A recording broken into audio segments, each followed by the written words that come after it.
नमस्कार, आप देख रहे हैं द अमर टाइम्स, देश प्रदेश का तेजी से उभरता हुआ न्यूज चैनल। आइए देखते हैं आज की खबर में क्या कुछ है खास।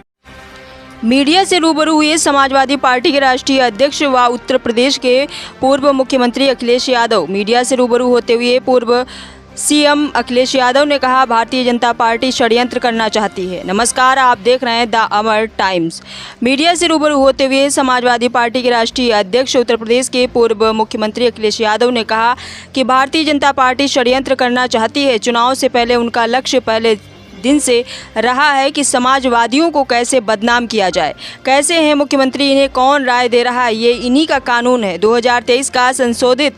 इसमें कहा गया है कि डीएनए टेस्ट होना चाहिए। अगर 7 वर्ष से ज़्यादा किसी का सज़ा का प्रावधान है तो क्या गलत मांग की है। आगे पूर्व मुख्यमंत्री अखिलेश यादव ने कहा कि जनेश्वर मिश्र जी ने गैर बराबरी के खिलाफ और जातीय भेदभाव के खिलाफ समाज को एकजुट करने का काम किया। उनका जीवन भर संघर्ष रहा है। आगे उन्होंने कहा कि अभी सुनने में आ रहा है कि मंत्री जी चिल्ला रहे हैं कि आरक्षण खत्म हो गया है, सरकार में भी रहेंगे और आरक्षण की भी बात करेंगे। जिन्हें आरक्षण की चिंता है, पिछले दलित, अल्पसंख्यक, आदिवासी भाई बहन हैं तो तुरंत बीजेपी को छोड़ दें।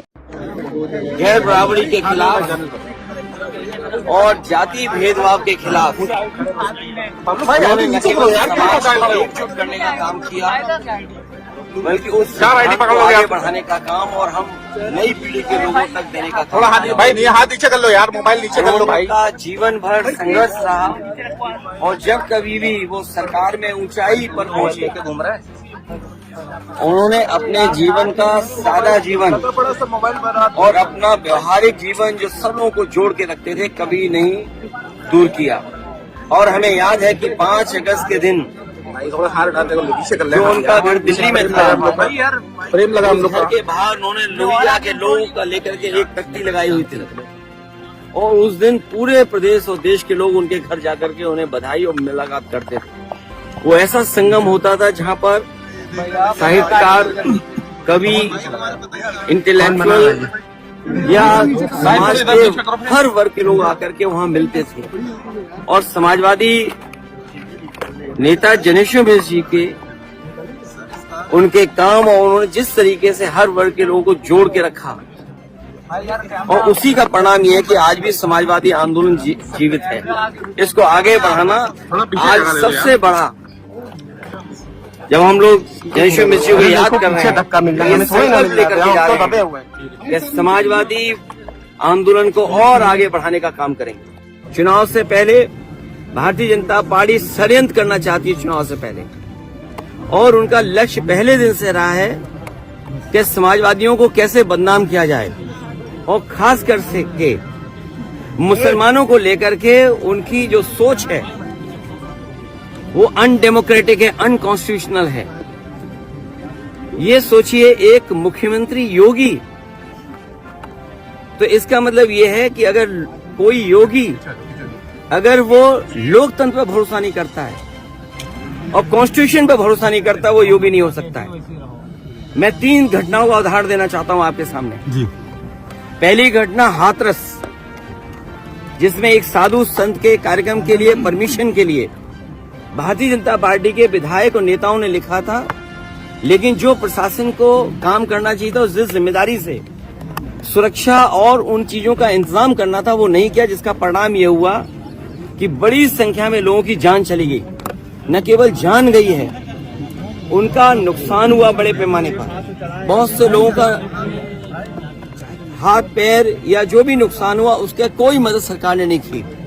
दूसरा, आपने देखा होगा गोमती नगर में जो भी बना, और जब मुख्यमंत्री ने सदन में ये कहा, सूची तो हालांकि बहुत लंबी थी, इसमें पुलिस का दोष कम है, पुलिस तो पूरी सूची दी थी, लेकिन भारतीय जनता पार्टी के जो मुख्यमंत्री और सरकार वो ये चाहती है कि पुलिस भी भारतीय जनता पार्टी की कार्यकर्ता बन जाए।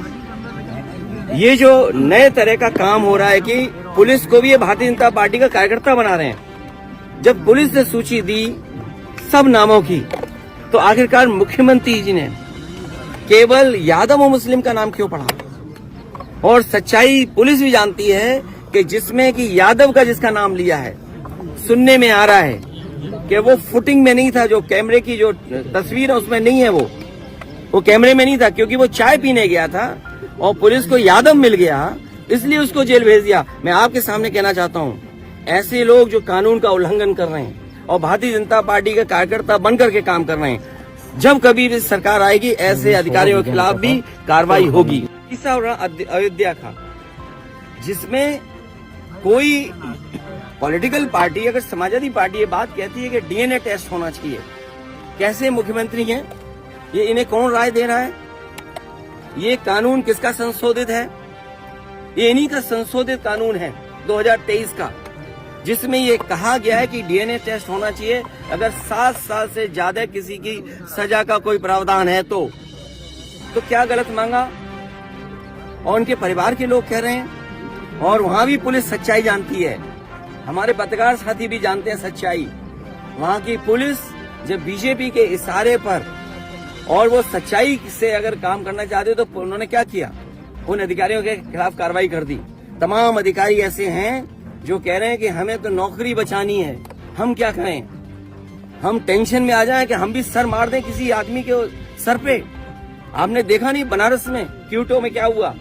अधिकारी पे इतना प्रेशर कि वो आकर के सर मार दिया उसके व्यापारी के। सोचिए आप, इसमें तमाम ऐसे लोग हैं, आप अकेले में बात करना कितने प्रेशर में जीवन जी रहे हैं। ये जो भार है इनके पास, मेडल बेल और ये तमाम लैनियार्ड और नेम प्लेट और तमाम उसके अलावा ऐसा भार है इनके ऊपर, ये काम नहीं कर सकते, न्याय नहीं दे सकते। और उसका परिणाम ये हुआ कि भेदभाव कर रहे हैं, और ये भेदभाव इसलिए कर रहे हैं कि इनको हर जगह राजनीति दिखाई दे रही है, वोट दिखाई दे रहा है। ये कितना भी कुछ कर लें, अब जनता को इनसे कोई उम्मीद नहीं है, और जब उम्मीद खत्म हो जाए किसी पॉलिटिकल पार्टी से तो समझ लेना उनका सफाया होना निश्चित है। ये जो हारे हैं, इतना बुरा हारे हैं, जनता इससे भी बुरा इन्हें हराएगी, तभी इनका इलाज हो सकता है। भारतीय जनता पार्टी का एक ही काम है, भारतीय जनता पार्टी का एक ही काम है, काम बिगाड़ना। अगर कर लो थोड़ा सा, कोई भी हो, उनके परिवार के लोग या उनके अनुयायी या आसपास के लोग उन्हें सम्मान देना चाहते हैं, उनकी प्रतिमा लगाना चाहते हैं, तो सरकार को कहां से ये कानून याद आ जाते हैं और जानबूझ करके इस तरह का व्यवहार करते हैं, डराने का काम करते हैं। ये डरा करके, बुलडोजर दिखा करके या पुलिस को अपना कार्यकर्ता बना करके। आज के समाचार में बस इतना ही। हम मिलते हैं दूसरी खबर में, तब तक देखते रहिए दामर टाइम्स। हमारे न्यूज चैनल को लाइक, सब्सक्राइब और शेयर करना ना भूलें। हम मिलते हैं आपसे दूसरी खबर में, तब तक के लिए धन्यवाद।